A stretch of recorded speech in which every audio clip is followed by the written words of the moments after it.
Welcome back to the deep dive. Today, we're plunging into, well, some really essential stuff in modern cybersecurity. We're going to pull back the curtain on some critical concepts using insights from Palo Alto Networks Cortex-XDR and XIM platforms. Now, our source material, interestingly, comes from excerpts meant for a specific certification exam. But don't worry about that. Our mission isn't prepping for a test.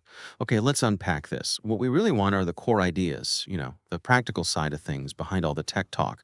We want to understand why these systems are just so crucial today in this, well, constantly shifting digital world. Think of it as a shortcut, maybe, to getting really well informed on how the latest security tools fight tomorrow's threats. Exactly. Yeah. And this is really practical stuff. We're aiming to give you a clear path to understanding how these cutting edge tools handle, frankly, some very sophisticated real world threats and how they manage these incredibly complex environments that companies operate in now. We'll pull out those key nuggets of knowledge so you don't just grasp what the features are, but really why they matter so much to security pros, to organizations, really to anyone involved in keeping digital systems safe. And yeah, like you said, the source is practice questions for a pro certification. So that tells you we're digging into real world functions, critical capabilities, not just theory. Right, let's jump straight in then. Let's start with something kind of sneaky, a threat that often just flies under the radar.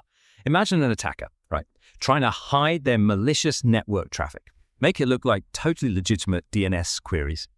DNS, the domain name system, it's like the internet's phone book, isn't it? It's everywhere, happening constantly. So an attacker trying to blend in there, it's like trying to whisper a secret in a packed stadium. Very subtle, very insidious, and honestly pretty effective if you're not specifically looking for it. So here's where it gets really interesting. How on earth do you catch something like that? Something designed to just vanish in the noise? What does a modern security platform actually need to spot that wolf in sheep's clothing when the sheep are moving at, light speed? Yeah, and what's fascinating here is that Cortex XDR Analytics is specifically built for this challenge. It has this capability to detect what's called DNS tunneling. And it's incredibly sophisticated. It's not just looking at all DNS traffic. No, it's looking for specific patterns within that traffic that frankly scream something's wrong here. Think about it. An attacker might be trying to sneak out sensitive data, maybe bit by bit, like tiny coded messages hidden in what look like normal website lookups. Or they could be setting up a secret communication channel, a backdoor basically, all disguised as routine DNS stuff.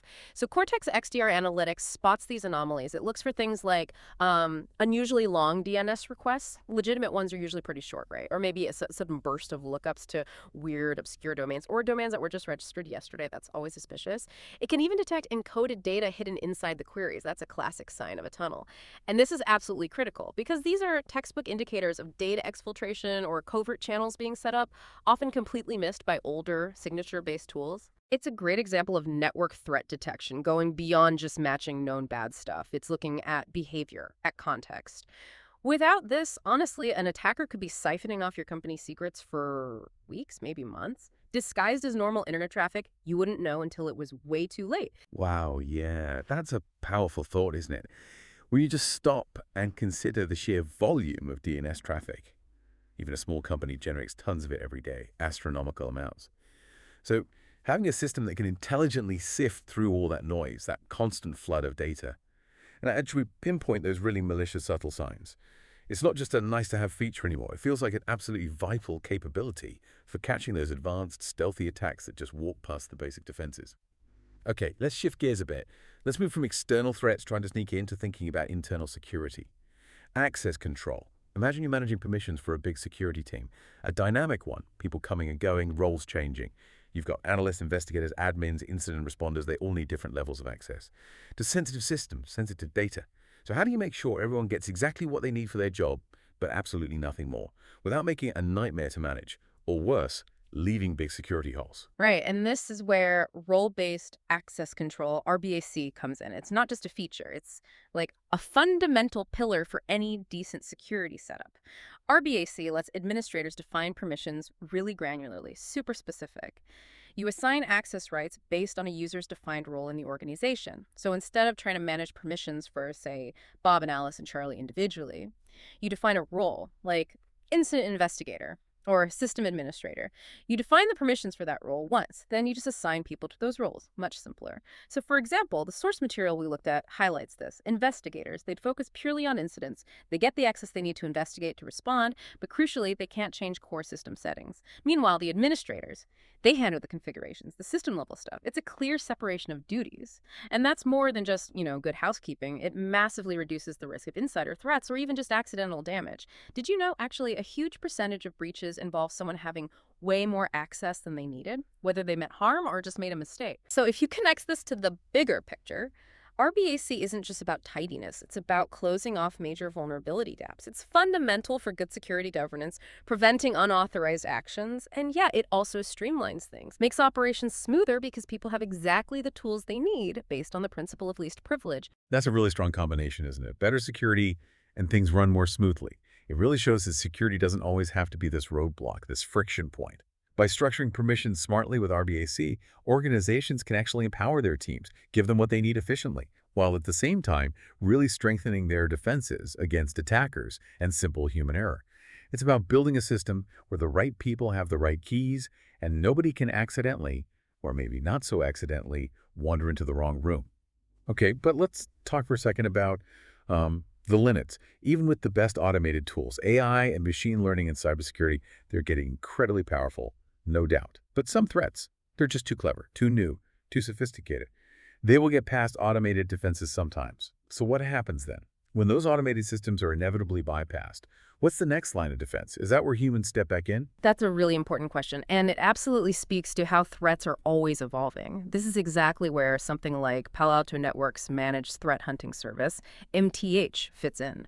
MTH basically combines highly skilled human threat hunters with the power and data visibility of Cortex-XDR. It's a true synergy. And these aren't people just sitting around waiting for an alarm bell to ring. No, these are expert analysts who are proactively searching, looking for those stealthy hidden attacks that automated tools might have missed. But hang on, with AI getting so good so fast, isn't it just a matter of time before the humans become, well, less crucial?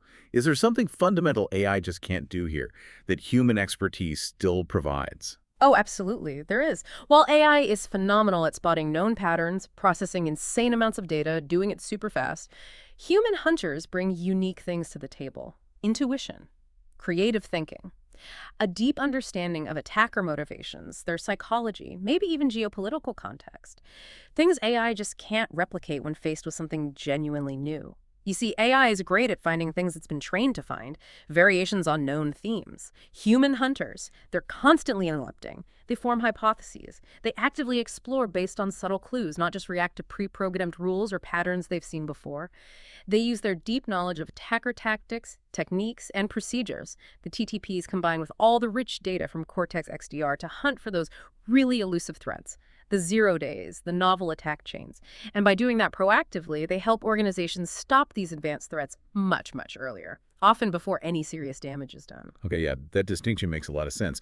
It's not tech versus human, it's tech and human intelligence working together, enhancing each other. The machines give you the scale, the data, the baseline detection.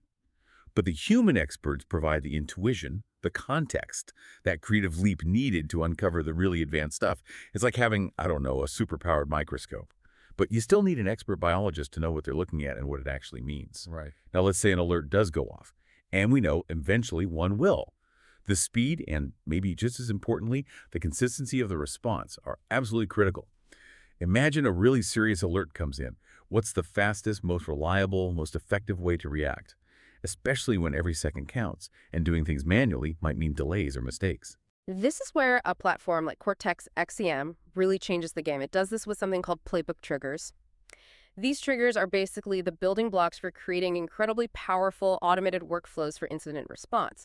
So instead of an analyst having to manually follow a checklist in a high-pressure situation, which takes time, introduces potential errors, adds stress, XEM lets you define those response steps in advance. You build a playbook, and it's ready to execute automatically at machine speed when a specific trigger condition is met. The source material gave a great example. Say an alert identifies a malicious IP address.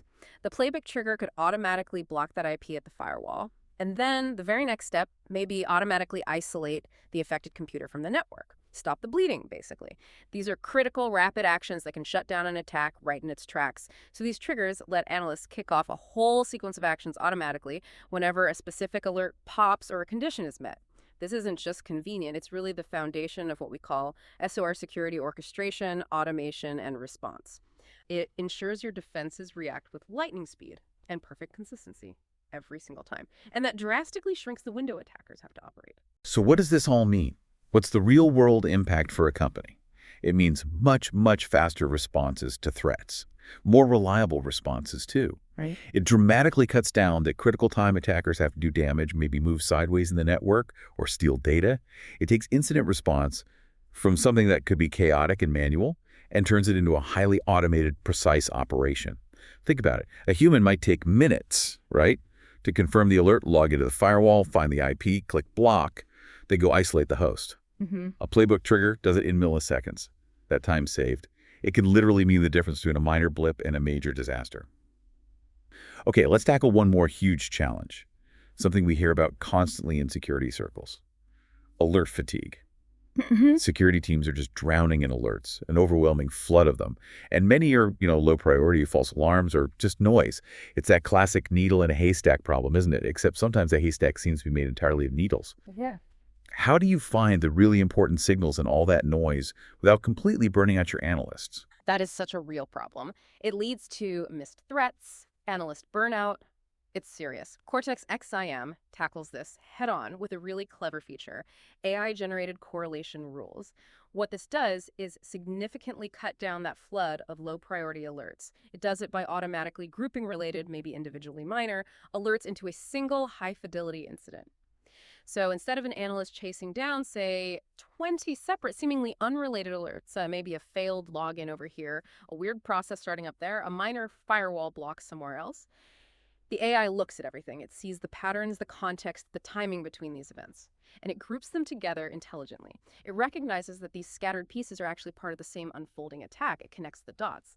So what might have looked like a bunch of small, maybe insignificant things to a human juggling hundreds of alerts, the AI sees as one coherent story, a single developing incident. It's like having a super smart assistant who takes all those scattered puzzle pieces off your desk and quickly snaps them together into a clear picture. This makes investigations way more efficient, more focused, because analysts get presented with a concise, actionable incident, not just a fire hose of raw alerts, this kind of intelligent correlation incident management. It's a critical part of running a modern security operations center, a SOC. It brings clarity where, honestly, there was often just chaos before. That sounds like an incredible leap forward. Yeah. Seriously, it's not just filtering alerts, is it? It's intelligent synthesis. Exactly. Taking all these disparate bits of data, connecting them in ways humans might miss just because of the sheer volume, and giving analysts clarity. Where before there was just this confusing mess, it lets them focus their valuable time and expertise on what really matters, instead of just treading water in a sea of digital noise. That feels like a total game changer for overworked security teams.